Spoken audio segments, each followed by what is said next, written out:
Well, welcome back, America. This is your host for Stars and Stripes, a great podcast by the STARS organization that is behind the success of getting rid of DEI and some of the other corrosive effects in the military today. We like to talk about the military in terms of readiness and our ability to fight and win wars. And that's what we're going to do a little bit today. I've got a very special guest today, and he's also an old personal friend because we both flew F-4 Phantoms together in the Air Force. His name is Ron Olds. Ron Olds was one of the guys who actually started STARS years ago in 2020 after the famous video that was produced by some of the athletic department concerning Black Lives Matter and race in the academy at the Air Force Academy in Colorado. So Ron is a real prime suspect to talk to today, and I'm glad to have him back with me. Ron, welcome to our episode of Stars and Stripes today. It's good to have you with us, my friend. Well, Al, thanks a lot. Thanks for all you're doing for STARS and not only what you've done in the country over the years. Appreciate our time together, and thank you for our many years of friendship. Well, listen, so our audience needs to know a little bit more about just the fact that we were out flying fast jets. You've got an amazing history of your own. Can you tell us a little bit about how you got sucked into the Air Force? Yeah, I guess it's a little bit interesting, probably different than most young people. I grew up in a small farming community in northern Illinois, a town of about 900 people. I really never had the Air Force Academy as an objective, and back in 1964, let's face it, the Air Force Academy first class graduated in 1959, so it was a very, very young institution. A lot of interest in it. Me personally, I was not quite so interested at that time. The superintendent of schools knew me and my family very well. We didn't have much money, and it was going to be very difficult for me to go to college. I did well academically. I was a 2-year all-conference football player, so I was fairly well known in the community and knew a lot of people and around the conference. And the superintendent of schools, I think, brought up the idea that here was a possibility for a young man of limited means to get an education. So he started trying to push this a little bit. He wrote letters to the community asking people to write to our congressman, call our congressman on my behalf. And lo and behold, our congressman did give me an appointment at the academy. So that was how it started. I had never flown in an airplane before. My father was a World War II vet, as were my uncles, but I didn't really know a lot about the military. So 1965 summer, off I went to the Air Force Academy, and of course, first question was, wow, what have I done? But anyway, I started to get excited. I think a real watershed event in my life was Brigadier General Robin Olds showed up in my junior year as the commandant of cadets, and as we all know, he was an ace, Vietnam hero, a real motivating guy. So he started getting me excited in my junior year at the academy of really wanting to fly, and particularly the F-4 and go to Vietnam. And but he was a real motivation at that time, and of all of us, my classmates still today honor the memory of Robin Olds. But so anyway, that's what got me excited. I wanted to go to pilot training, and I was crushed. My eyesight wouldn't let me go. I even tried to memorize the eye chart and still failed. But anyway, I went to navigator training, and they were going to kick me out of navigator training because of I had a waiver for commission, which I knew nothing about. But anyway, I wrote to Robin Olds and said, hey, they're going to kick me out of here. I want to fly F-4s. and got called in after a month of ground school and said, Surgeon General says you can stay. So Robin Olds not only motivated me, but he also stepped up to help me get to where I wanted to go. I finished high in my navigator training class. I took the first F-4 out of there, and of course went through training. And then that first assignment was F-4s over in Okinawa, which is where Al, you and I met and served together at that time. So that's how I my route into F-4s and meeting people like yourself and wanting Yeah. to really go to Vietnam. What I dug through my old picture file here and found one of us there at Okinawa in January of '72. We both looked a little bit younger. You're right there underneath the round patch, which was our squadron patch, and I'm over underneath where the brake is and the vertical tail there. But yeah, interesting bunch of young guys. We're now a bunch of old Yeah, whippersnappers. So there you go. that's that was quite a group, and sadly, as you probably know, a good friend of ours, John Stavely, was in that picture, just passed away, and I'm assuming that John Lowry is also in there, who just passed away last week. Yeah, unfortunately. Well, what a great bunch of young guys. But we're all volunteers. We weren't drafted, although some of us tried to dodge the draft, I think. I never did. Be honest, I never did find out what my draft number was. I went to the academy and, like I said, started to get that motivation and wanted to go fly and fight.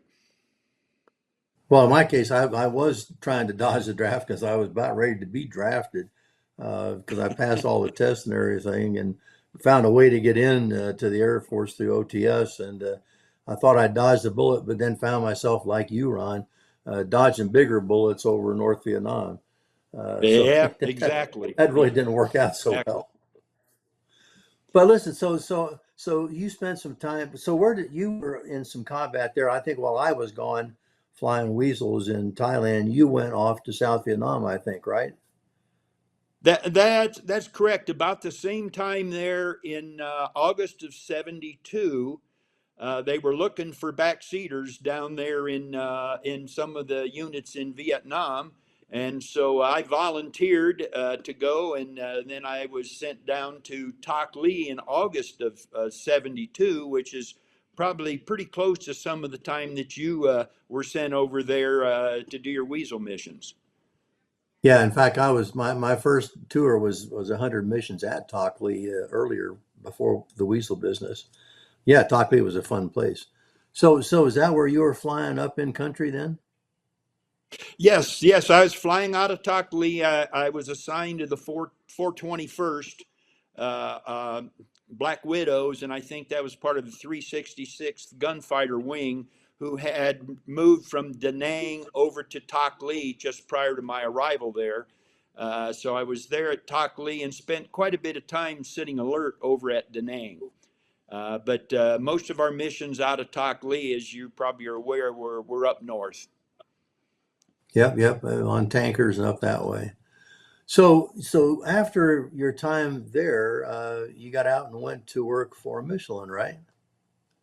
That's correct. I went back after Tockley in Southeast Asia. Went back to Okinawa, finished up my tour there, and then it was time to rotate back to the States in the summer of 1973.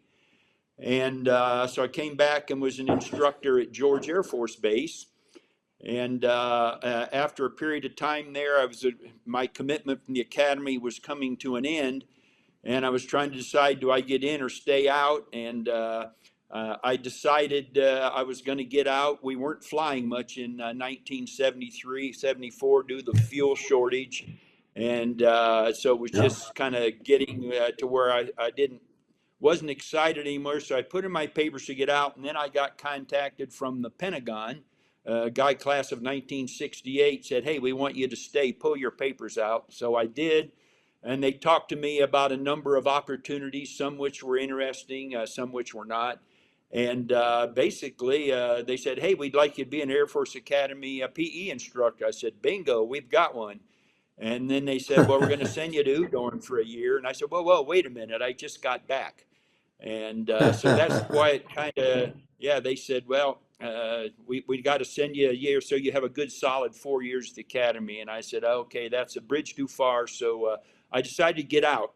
And I had a lot of interviews. I had 50 some interviews with companies around the country. And I finally kind of liked what Michelin had to offer. And they had a good reputation in my mind, and was not a large company at that time as a tire supplier. And so I accepted a job with Michelin in Portland, Oregon, as a field engineer, which was kind of nice. My boss was in New York. I saw him twice in 2 years. So they sent me out there and said, do what you think is right. So that's how I joined Michelin, and we can talk more on where my career went as you desire. But that was my entry into Michelin in fall of 1974. So you couldn't get too far away from aircraft tires. Well, as it turned out, my initial assignment had nothing to do with aircraft tires. My initial assignment was introduce radial tires to the log truck industry in the northwestern United States. And then, anyway, I was there 2 years, and then Michelin said, hey, we would like you in original equipment. And I asked, is that Detroit? And they said, yes. I said, hell no. Then I ended up in Detroit. But they sent me to Detroit because Michelin had tires on Lincoln at that time, and some of the Ford cars, and they were trying to get into General Motors. And my job was be the engineer to introduce Michelin tires into General Motors. Took me 6 years, but got it done. And then they wanted me to move to New York to the headquarters, and I said, hell no. And then we ended up in New York.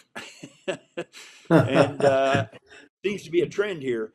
Then Yeah, after surprising how that happens, isn't it?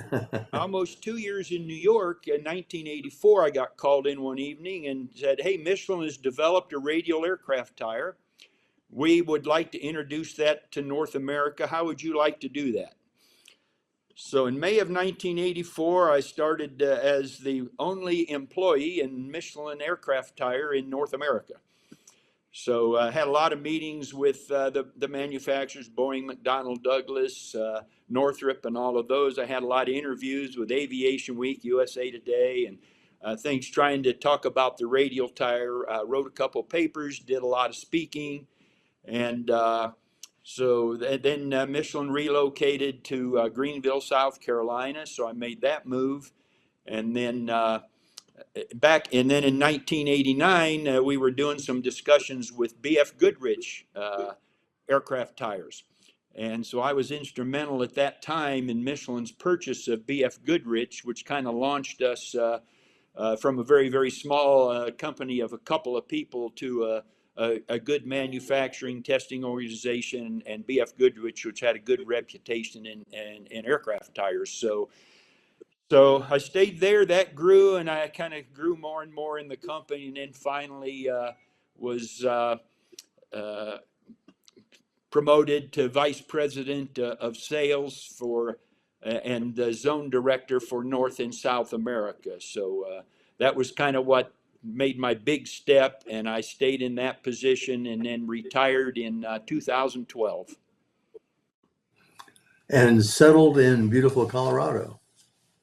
Yeah, and basically, I mentioned I started 1984. I was a company of one, and when I retired 2012, we were the biggest tire supplier in the world. So that was quite a jump. And also during my time at Michelin, which I failed to miss, I stayed as an Air Force Academy liaison officer for the Air Force Academy, retiring in 1992 from that position. So I've been involved in working with potential Academy cadets for a lot of years and have stayed in that. But yes, you're correct. Retired in 2012, loaded the moving van and moved to Colorado. I wanted to be back near the military community and be around the Air Force Academy. And so that's where we are today. So that's where you were when you and I were doing some reunions of our old fighter squadron there, and along the way, you called me up one day and said, "Al, we got this problem at the academy. There's this film that's been done, and it's Yeah. exposing BLM and all to the cadets. And I know you were quite concerned about that. And I talked with one or two of our other friends and said, boy, this is really a problem. But I kind of stuck it in the back of my hat for a while. But the more I thought about it, the more I realized how serious that was in infecting the production of our leaders in the Air Force. But it wasn't just the Air Force, was it? It spread to Annapolis, it spread to West Point, and now where we were left with this problem of the leaders and the future leaders in our services having some other kind of a direction than what we all grew up with. It. And you want to talk a little bit about how that affected you? Yeah, absolutely, Al. That was a real shock to me. Interestingly enough, my next door neighbor is General Rod Bishop, and Yep. he and Ron Scott, our STARS president right now, the three of Yes. us did some talking when this video came out and said, "Oh my goodness, this is a real shock, and this has got to be fixed." And we started talking then. We need to get the superintendent to pull that video down. And another thing that happened around that time, which you're all familiar with, was the Hunter Biden laptops. And without getting Yep. into a lot of detail, I was highly aware very early on that that was a legitimate laptop, and it bothered me a lot that our government was poo-pooing this. And so all of this started to really concern me with what's happening at the Air Force Academy, what's happening in our government. And like I say, between Rod Bishop and Ron Scott, we did a lot of talking. We talked to a few other people and said, okay, what can we do to try to battle this infection that's happened? So that's when we started talking about forming some kind of an organization to see if we could first of all take on the Air Force Academy, because we tried talking to the superintendent at that time, and we were getting very little response from them. We had to start the FOIA process, and even then they just stonewalled us. So yeah, that's what caused my concern, is watching what I felt was the degradation of what was happening at the Air Force Academy, and also being this close to the academy. We were mentoring a number of cadets, and I'd go out the academy and I'd talk to some of these cadets, and they would express some real concerns. What's going on here? And I don't think I Yeah. like this environment. So that's kind of what caused me some real concern, as everybody else. I mean, I love the Air Force Academy. I love the military, and our country needs our military. So this caused me deep concern. So when we started talking, what do we do? We had a lot of meetings, over a lot of coffee, talking about what can we do, and that's when the idea of STARS was born. And so the three of you, being retired then, stood up and realized that there was a problem. My question would be, why didn't the active duty side do the same thing? Well, and I also want to point out that there was more than three of us. I tend to think, I can't remember the original founders, were probably about 6 or 7 of us, some locally, Yeah, yeah. some not. So we did a lot of talking.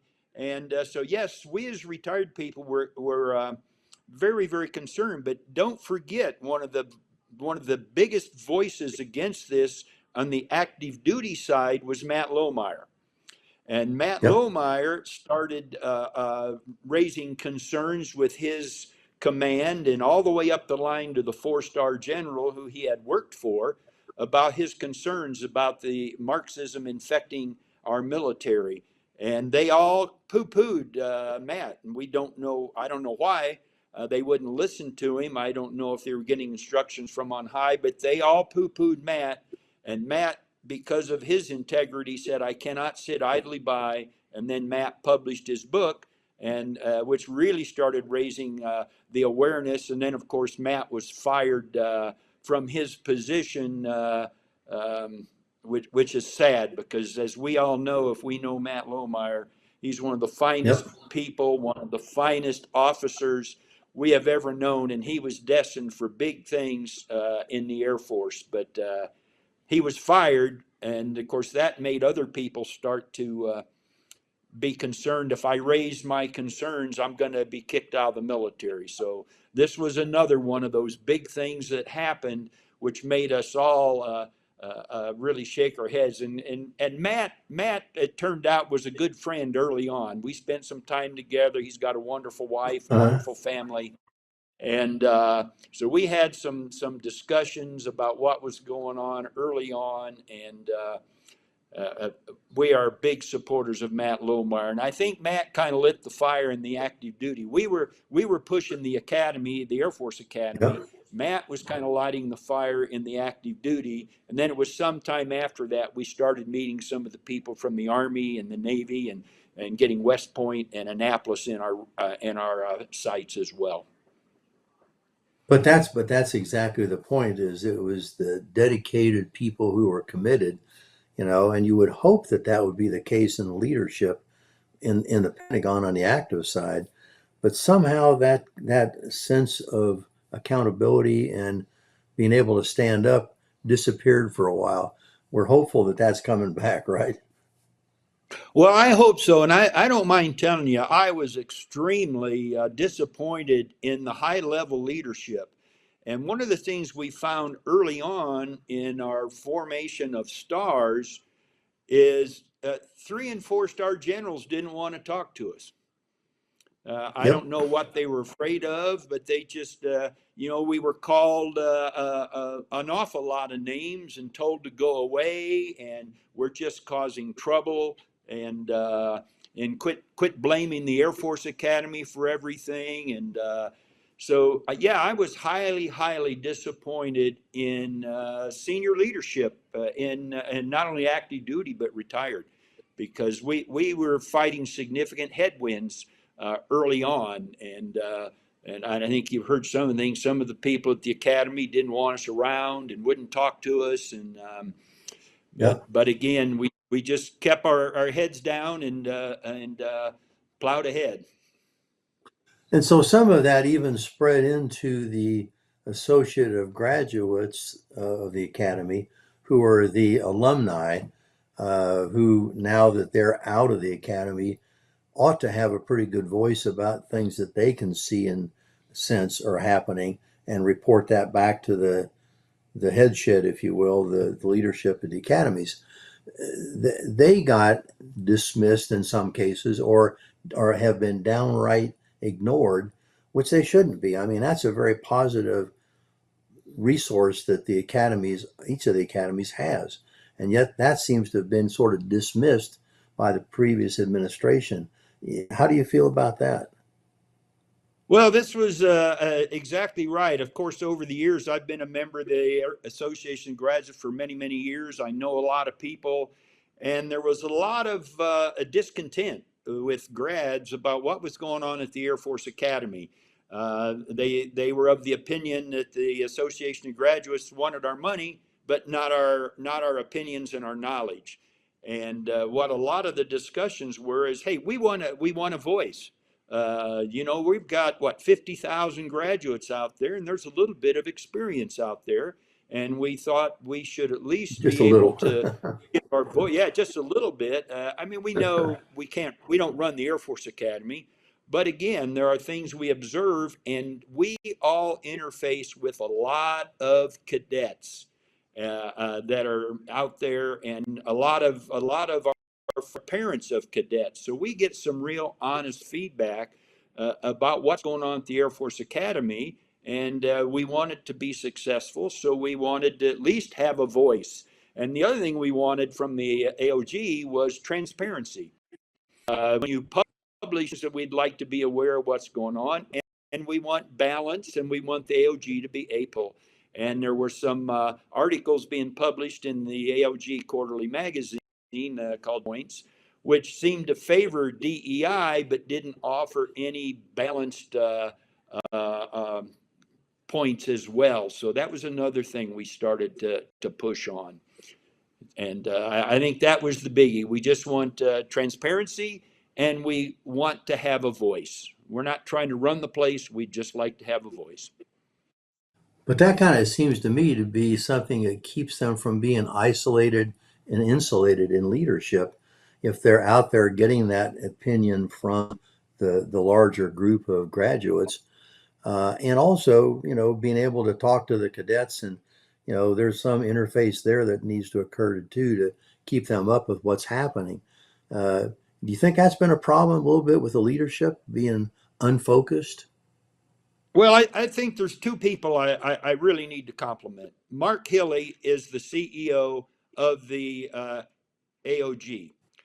Mark, I think, has been doing a very, very fine job since he was appointed to that position. I've met with him on a number of occasions, and he listens.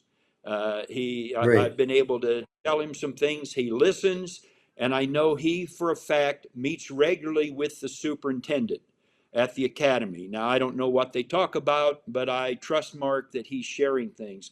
The second person I have to compliment is the superintendent. I may butcher his name, Lieutenant General Bauerfein.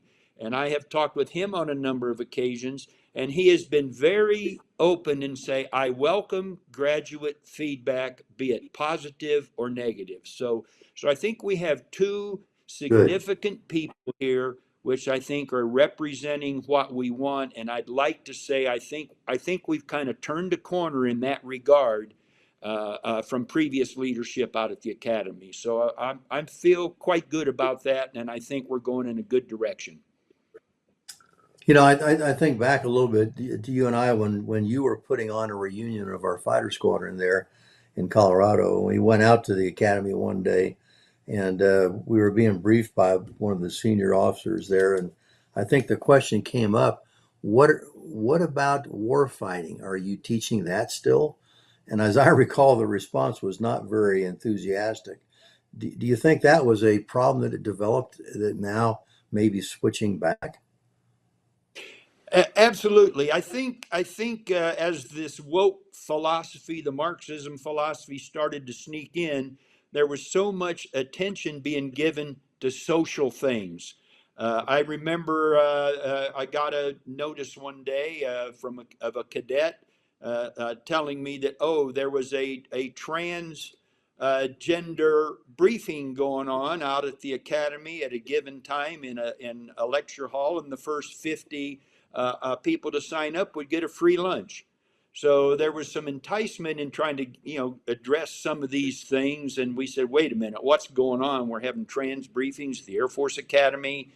And of course, we're all familiar, I think, with the purple rope thing that came along where there were Yeah. DEI representatives squadron that wore a purple armband or a purple rope, and they reported through a separate chain of command, which almost like a Gestapo kind of a situation. So that really bothered us quite a bit. But one of the big events that happens every year at the Air Force Academy is the National Character and Leadership Symposium, NCLS. Yes. They invite war heroes from around the world. Some of the things I've heard in years past, Navy SEALs, and some of the things that these young people have done, Medal of Honor winners, just warms your heart. But over a few years ago, those conferences or symposiums started to trend to bringing in Ivy League professors that were left leaning,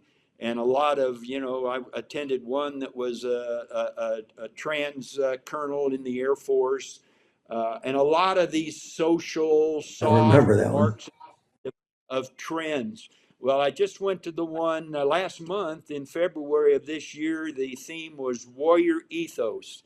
And I'm thrilled to be able to say I attended a number of the presentations. They were all wonderful. The superintendent gave a wonderful introduction to kick things off. I talked to him several times one on one throughout the conference and kept complimenting him on various presentations. So this year, in my opinion, and I've talked to a lot of other friends that were at the symposium as well, it seems like a watershed event this year, that things really seem to be trending back to the warrior ethos, the focus on fly, fight, win, that mentality. And I was very, very pleased with what I heard last month at this conference. Well, and to show you how that I think is trending right now, about a week ago, I was invited to be the keynote speaker at a big military service ball of all the services up in Milwaukee. I'm sorry, Minneapolis. And when I was there, the theme was the warrior ethos. What did you guys do in the past? How did you do it? What was combat like, and all of that? They're now more interested in that coming back. And at the end of that, this lieutenant colonel pulled me aside and sir, he says, look, I'm happy to hear what you have to say because my son is at the Air Force Academy right now, and he's got another year to go, but he's been talking about not staying in. He'll do his time, do his 5, get out, and he's gone. But I talked to him the other night, and he says, Dad, he says, I think I'm going to stay now because things are changing. And that's real time feedback. And I was kind of happy to hear that. But he wasn't the only one saying it. Well, I agree with you, and I will say over the past couple years, I talked to a lot of cadets, and the theme was 5 and dive. Yep. I'm getting out of here as soon as I can. I don't like this, and I have a nice opportunity since the chapel has been closed. A number of cadets attend our church, so I have the chance almost every Sunday to talk to a current cadet out at the Air Force Academy and how things are going, and the just the feeling you get is definitely improving. And I see some of these young cadets and great young people feeling more and more positive about military service. And I can also tell you, as you know, we all know a number of people that have, unfortunately, at our point in life, grandkids, and Yeah. they're before here 2 years ago, the last thing they wanted their grandkids to do was go into the military.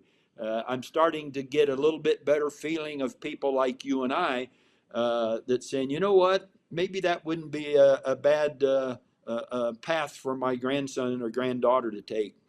So I'm seeing some trends, and being out here where we're completely immersed in the military as you are down there in the San Antonio area.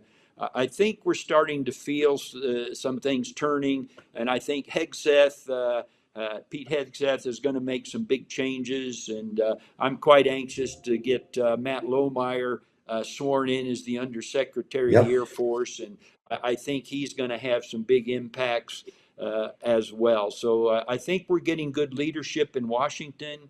I'm happy to see some of the attitude changes from some of the cadets. So I think a lot of that is feeding down right now. And like I say, the superintendent out at the academy seems to be a real supporter of this warrior ethos. So, given that that's now a big change that is occurring, and we're all kind of hopeful that that will continue to expand, do you think the fight's over with embedded DEI and Marxism? Is that now a done deal? Is it dead? Not at all. We've had a lot of discussions within STARS as now with what's just happened in November. How does that affect our mission and what we need to do? And we've had a number of Yeah. discussions about this, and I think we're all pretty much in lockstep here. No, the battle is not over. The war's not over. We've won some battles.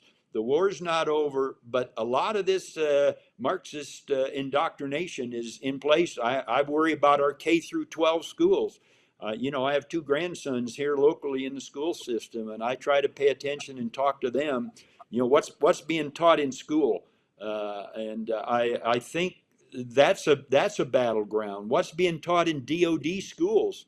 A Yeah. lot of this DEI stuff was embedded in the DEI schools around the world with the teachers. So I think there's some work that still needs to be done, and and not only that, we've got to make sure that it's embedded and doesn't go away in 3 or 4 more years, depending on what happens in the administration. So I think that's still a major effort. We need to make sure that our young recruits are focused on the mission and readiness and not on all of these social things. As you and I know, Al, the military cannot be a social experiment.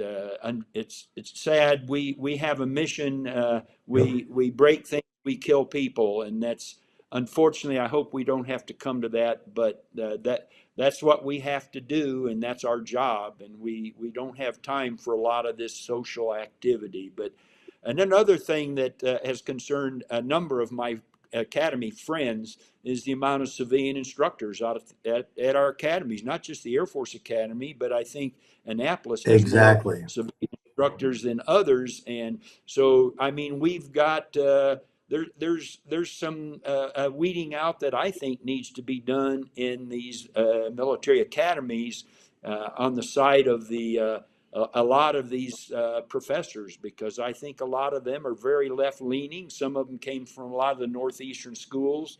And Yep. I think we need to figure out how we're going to handle that. I know when I was at the academy, almost all my instructors, and I think I would say mainly all of them, Yep. were military. So not only, and of course, coming out of Vietnam, they were all war fighters, and so we were Yep. indoctrinated with wonderful heroes and stories, and it Yep. made us want to be like them. And I'm afraid we've got so many civilian instructors now that this warrior ethos is not being passed on from those instructors. And you know, we've talked about that a lot on this program, this podcast in the past, about that very issue of the ability of young people to be inspired so they want to be warfighters instead of just budgeteers or something. But as you say, it's a bit of a more broadly based thing because it spreads not just from the warfighters and the active and reserve forces. It's also an issue that spreads into the defense industry base because they're the people that are building the ships, the aircraft, the weapons, and all the things that go with it, all the weapon systems. And they're in trouble now too because they don't have the technical talent to do that the way they used to. They recently reported to Congress that the defense industrial base does not have the ability to respond to a multi front attack on the United States right now, like we did in World War II. So it's not just doing that within the military with restoring patriotism and warfighting and the ability to function in battle. It's also spread into the industrial base that supports all that and makes all the equipment for it, don't you think? Well, absolutely, and you know, we always say, like in the military, our military is a reflection of our society.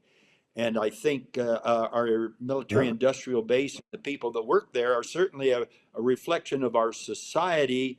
And I'm not sure they're military focused in a lot of cases. And there are some Yep. real challenges. I was reading things about the age of our aircraft and warships. It's incredible how old our military is. We've been so focused over the last 20 plus years on fighting in Afghanistan and Iraq, which is not going to serve us well in the future, I don't believe, in the future conflicts. So I think our military industrial base has got to adjust as well to what is the future of military conflict. And I think it's got different than what we've been doing for the last few years. And in this war in the Middle East, we've worn out a lot of our equipment. Our airplanes are being Yep. flown a lot. Our army, all of our military equipment has really been worn out, and now we've got a problem of trying to maintain it or replace it, which are all taking a lot of money. And one of the things I heard yesterday, which has really disturbed me, was Elon Musk said now our payment on our debt exceeds our military budget. That's a Yes. concern. Boy, it really is. Well, and more than that, you know, some of the aircraft, you're right, that we're flying are older than the crews that are flying them by a lot now, like B-52s, Uh, Yeah. but but but there are also some issues with operational ready rates. I was reading the other day that the Navy's F-35 operational ready rate is down around in the 30s. And for those of us that have flown aircraft, if your OR rate was down below about 80, you knew you were in a little bit of a trouble. So that's kind of a disturbing thing to find out about. Yeah, and I think it's not only just the Navy F-35. I mean, you look at, I was reading some things the other day about F-16s, F-15s, A-10s, uh, uh, uh, B-1s. I mean, the ready rate from basically our fleet, I think, is around 60% or lower, which Yep, is, that's a it's lot of it's airplanes critical. sitting in the hangar that and the other problem we've got is they're to the point of robbing parts off of airplanes that are sitting there to fix other airplanes. I remember a story a while back. They were taking, if there were B-1s sitting in the hangar, they were taking nose gears off of them to put on other aircraft so they could get them operationally and combat ready. And but that's another thing you've got to ask as well.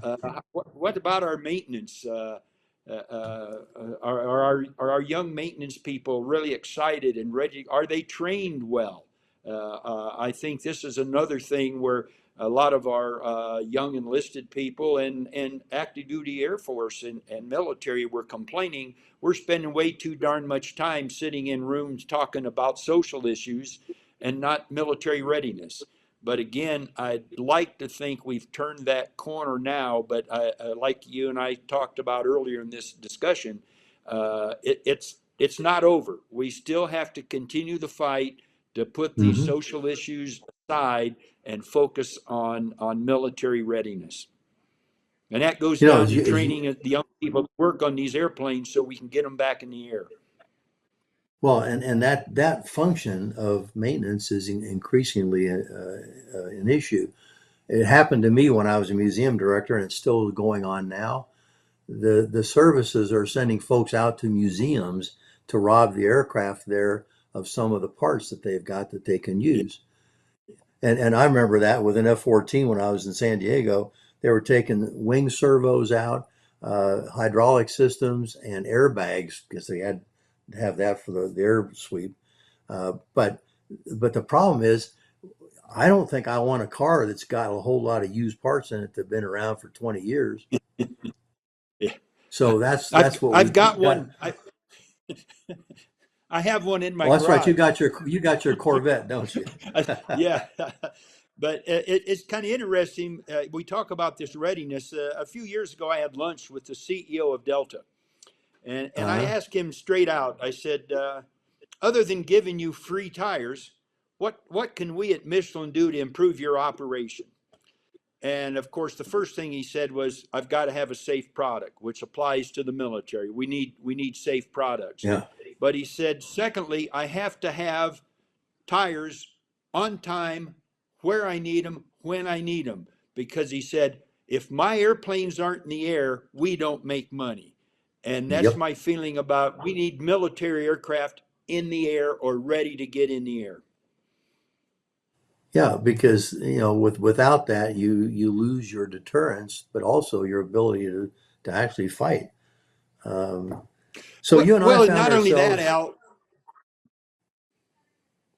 I was going I to was going to say, say, but you Al, and not I, only that, you and I know when you're flying a fighter aircraft at 500 feet per second, you need to be sharp and you need yep, to be flying to maintain your readiness. So it's not just having an airplane ready to fly. You've got to have the ability to train your flyers because there's no room for error when you're doing 500 feet a second. You've got to be sharp. You got to be on top of your game, and that requires training. And as much as we like to think simulator training will do it, there's nothing like being in the air, pulling G's yep. at high speed. You need that training so you're ready to go into combat. And you know, that's one of the things that was one of the failures of the recent administration, not to pick on administrations, but they tried that here at Randolph Air Force Base in Texas, near where I live. The pilot training classes there, they decided to have one class that was structured Hmm. with DEI, basically. They were going to put minorities in their categories based on population samples. And they did that thinking that that was going to be a great way to balance it and they'd have a more diverse set of pilots that came out of it. It failed miserably. They washed out half of the Hmm. class. Yeah. And they Yeah. failed Yeah. because, again, it had nothing to do with external factors. It had everything to do with ability and commitment to doing it and working hard at it. And so I think that lesson is still even there today in the private airlines. You know, I think United wanted to do the sort of the same kind of thing. That's not going to work out well. Well, I agree. You know, you can't take me today and say, hey, we need a certain number of old people flying fighters and put me in the cockpit instead of some young 30-year-old gun that's Yep. top of his game. I mean, you know, it's you got to have the best of the best. And I think to me, to try to shorten the circuit and put someone in that's not qualified results in deaths. And I think the focus needs to be we need to start, and this is something else that I think is important. We've got to start back at basic levels of education for our young people. I don't care, Hmm. kindergarten, first grade, third grade, fifth grade. This is where it starts to have the merit of somebody to fly a jet fighter. You can't wait until they're out of high school and say, okay, I'm going to put you in that, and it isn't going to work. So I would like to see some focus on our education. We've that's the basis for everything. And you know, I mentioned early on my personal experience. I came from a family without very much, but through some work, I was able to achieve, get some good grades, get some uh, good resumes built, so I had an opportunity to go through a certain door. And I want these young people to have opportunities to enter through several doors and continue to advance. But again, it takes someone that says, I want to do this, I'm prepared to do this, and we can't short circuit, not in the military. You know, the other thing in my discussions with people recently, the one word that's come up, which I think is a little different that I'm hearing these days, the word is commitment. It's not just being there for the job, and it's not just having something that's exciting to do and then going off to do something else. It is a commitment to do your best to stay there and to make sure that the country is safe. And that's a bigger thing than just yourself, but that's a tough commitment. And as you know, it's even worse when you're talking about getting shot at and the dangers that go with what you're doing. That takes a real commitment that you can't find, you know, in the outside world if you're working for Amazon or Boeing or anybody else. You know, that's a tough thing to get people to do, to commit their lives, their energies completely to something in the military. Where if you do it, you're actually exceptional. You're not just the regular kind of a guy or gal. Oh no, I absolutely agree. We need a commitment of young people that want to serve, and again, it's serve. It's not about Yep. me. When I joined the military, it's about unity, and I think this is where we did a lot of talking in stars in the past, when we had generals and leaders saying, "Oh, diversity is our strength," and we're saying, "Well, no, unity is our strength, perhaps Yes. enhanced by diversity." But unity is the strength, not diversity. And but commitment, and I don't care where it is, Al. I don't care if it's the military, a civilian community. It's the commitment. I used to drive 110 miles to work on Monday morning when I was at Michelin, and one person beat me in the office. It was my secretary. And whenever we had any snow in South Carolina, I could write you a list of who would be in the office this morning and who wouldn't. That's commitment. And but again, military requires a commitment way beyond what civilian business requires, because it's not just a commitment of you, it's a commitment of your family. Because the bell ring, you and I know, we set a lot of alert.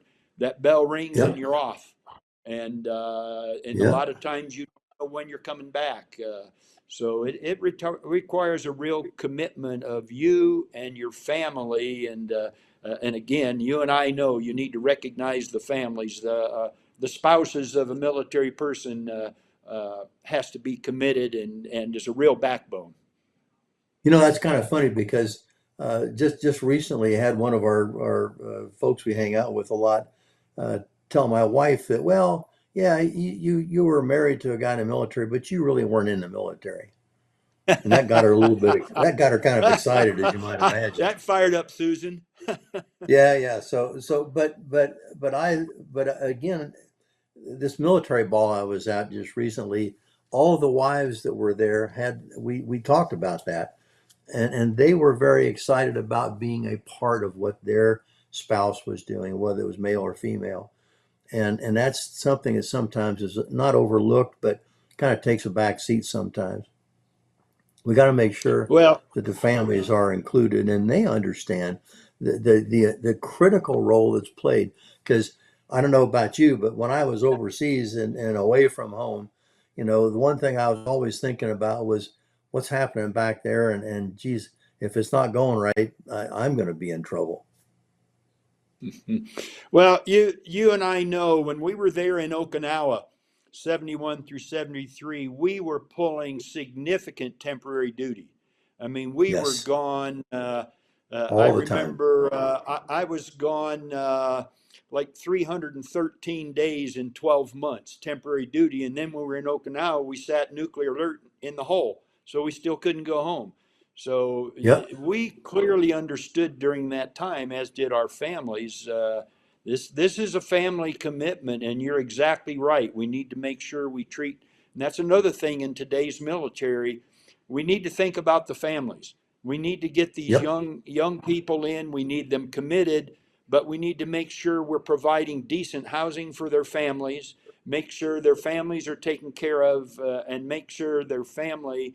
We always talked about DEI, inclusion, for instance. My goodness, yep, we sure included our families in so many yep, things, and it's not just inclusion of the individual military, but I think we need to include our families because, again, they're the backbone and they're the support of you being at the tip of the spear.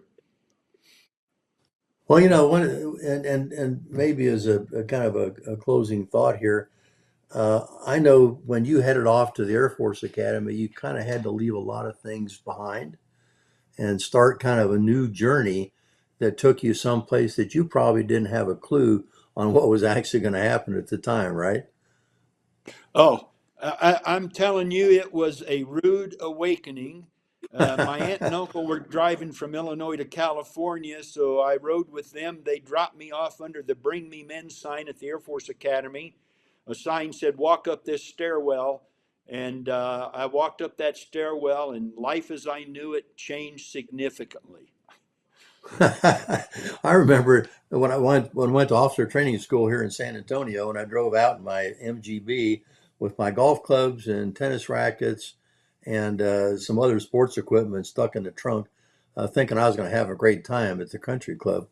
Uh, that didn't occur. They never got out of the trunk while I was there. What I did though was I found myself on all fours cleaning toilets with a toothbrush. Character building, right?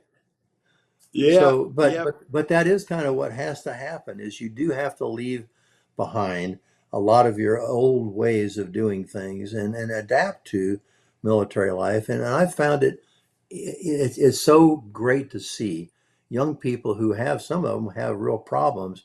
When they get in the military, they find out it is now a family. There is a way of doing business. You have to get up every morning. You have to make your bed, and you have to be tuned in to what people are telling you. And it does work. It builds character. It builds people. And I'd love to see us get back to that. Well, I agree. I was in charge of the Parents Club for the Air Force Academy in Detroit when I was there. And mothers used to say, "Oh, why did they do that to Johnny in basic training?" And I said, "I hope Johnny never knows." But the story I relate to a lot of people. When I was in Vietnam, my wingman was killed, and we spent a lot of time trying to get a search and rescue up to try to rescue them, and two in-flight refuelings to try to conduct the operation. They brought other search and rescue people in. We tried to get a third refueling, and they said, "No, return to base. We've got a commander on site. They'll take care of this rescue effort." Well, when I got back to the base in Tak Lee, walked down the ladder, I couldn't stand anymore. I collapsed right there under the wing. Hmm. That was the military training I had had, that you do the job you got to do to save yourself and others, and then you save any of your emotional distress till a time when it doesn't threaten your life or others. So that to me was a real lesson in what all of that basic training does. It trains you to be ready to do what you got to do to protect your life and the life of others. So, yeah, I agree with you. We need to get back to that. And it's sad today that only 25% of our young people, 18 to 25, meet the requirements to enter the military. Either obesity, Yeah. drugs, crime, a lot of things like that. So there's another effort that needs to be done in our school system and our health system to get these young people able to enter into the military. Well, I think that you said so accurately. It's bigger than just the military. It spreads throughout the society. We've got to get people reoriented again, and it's not anything that's unusual. I mean, civics, knowing about civics, how our government works, how our people have built a history of the country is important. And if you're going to defend the Constitution, first thing is you got to know what it is and what it means. So there's lots of work to be done there. Ron, listen, it's so great Yep. talking to you, my friend, and a lot of wisdom passed today, I think, between us. And I'm so grateful for you being one of the great forces in stars. It's a great mission and it's a great purpose that we serve.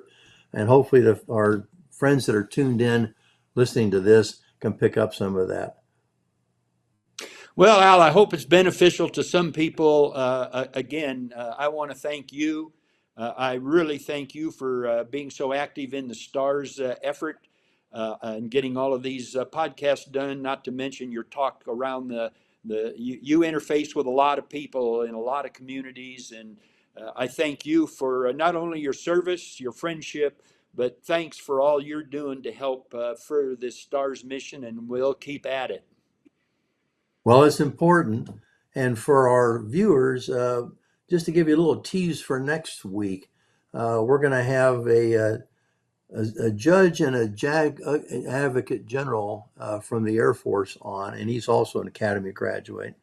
And his name is Bruce Smith. He's going to be here to talk about what the issues are with law and the military, how it's working, how it's not. And that's going to be a pretty exciting one. So stay tuned for that. In the meantime, we'll sign off here. Ron, thanks again for being here. And to our audience, we'll look forward to seeing you next time around. Thank you, Al. Stay safe.